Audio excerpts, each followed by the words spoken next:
প্রথমবারের মতো কিন্তু শেখ হাসিনা পলায় নাই, এটা শেখ হাসিনার তৃতীয়বারের পলায়ন। এটা আপনারা ভুলবেন না। ইতিহাস সঠিকভাবে আমাদের সবার জানতে হবে।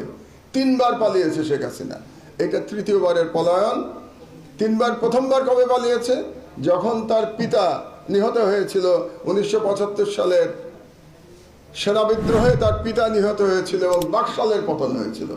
তখন সে বাংলাদেশ থেকে পালিয়ে, সে তখন বিদেশে অবস্থান করছিল। তারপরে সে 6 বছর দিল্লির আশ্রয়ী ছিল।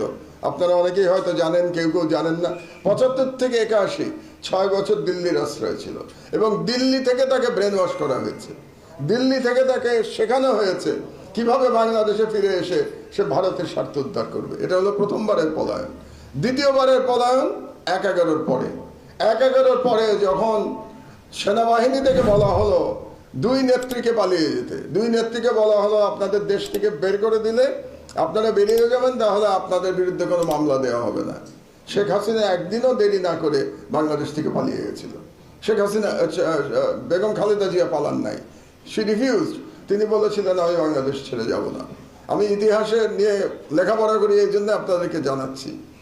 যখন বেগম খালেদা জিয়া বললেন যে আমি যাব না, তখন একটা মজার ঘটনা ঘটলো। তখন তো পলিটিক্যালি বেগম খালেদা জিয়া জিতে গেলেন হাসিনার উপরে, কারণ তিনি আর্মিকে চ্যালেঞ্জ করলেন, মঈনকে চ্যালেঞ্জ করলেন, চ্যালেঞ্জ করে বললেন আমি যাব না, আর হাসিনা পালিয়ে গেল।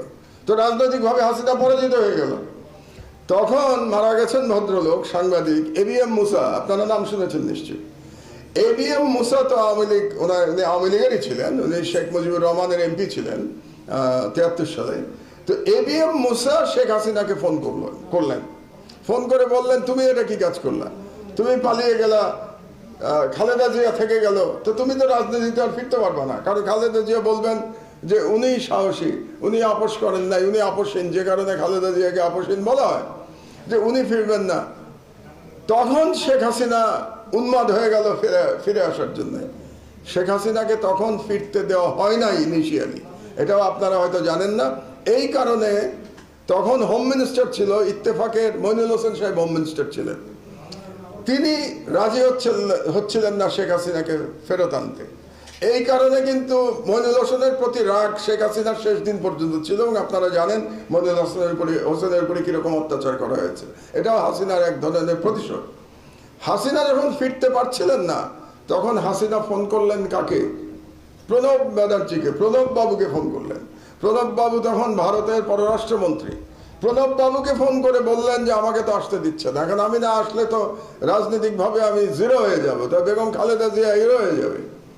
তখন প্রণব মুখার্জি ফোন করলেন মঈনকে এবং মঈনকে বাধ্য করলেন যাতে শেখ হাসিনাকে ফিরে আসতে পারে। এটা হলো দ্বিতীয় পলায়নের কাহিনী।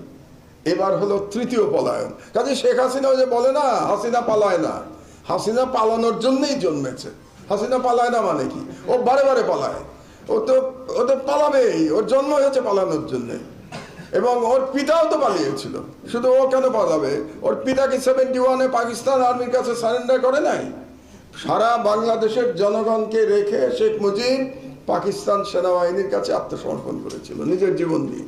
এবং শেখ মুজিবের পুরো পরিবার নিরাপত্তা পেয়েছিল পাকিস্তান আর্মির কাছে। সুতরাং বাংলাদেশের লোক নিহত হয়েছে, বাংলাদেশের লোক মুক্তিযুদ্ধ করেছে, কিন্তু শেখ মুজিব নিরাপদে ছিল, শেখ মুজিবের পরিবার নিরাপদে ছিল। এটাই হচ্ছে 71 সালের প্রকৃত ইতিহাস। এবার সে পালিয়েছে। আমরা কিন্তু চাই এবার পালিয়ে তাকে বাঁচতে দেওয়া যাবে না, এবার তাকে ফিরিয়ে আনতে হবে, ফিরিয়ে তার বিচার করতে হবে। আমি জানি না আপনারা কতজন আমার দেশ পড়েন প্রতিদিন। আমার দেশে গত কয়েকদিনে যে স্টোরিগুলি, আমাদের লিড স্টোরিগুলি গেছে, তার মধ্যে 3টা স্টোরির কথা আমি একটু আপনাদেরকে বলতে চাই।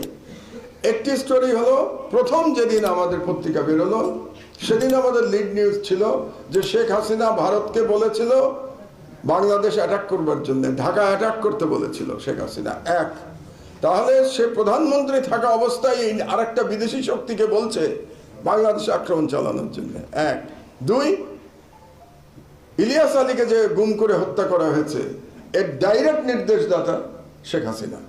কারণ যখন ইলিয়াস আলীকে কিডন্যাপ করা হলো, কিডন্যাপ করা হয়েছে হাসিনার নির্দেশে, এবং র্যাব যখন তাকে হত্যার জন্য পারমিশন চাইল, এই পারমিশন দিয়েছে শেখ হাসিনা। দ্বিতীয় স্টোরি। অ্যান্ড থার্ড স্টোরি, এই যে হেলিকপ্টার থেকে যে স্নাইপারে গুলি করা হয়েছে, এর পুরো প্ল্যানিং করেছে তৎকালীন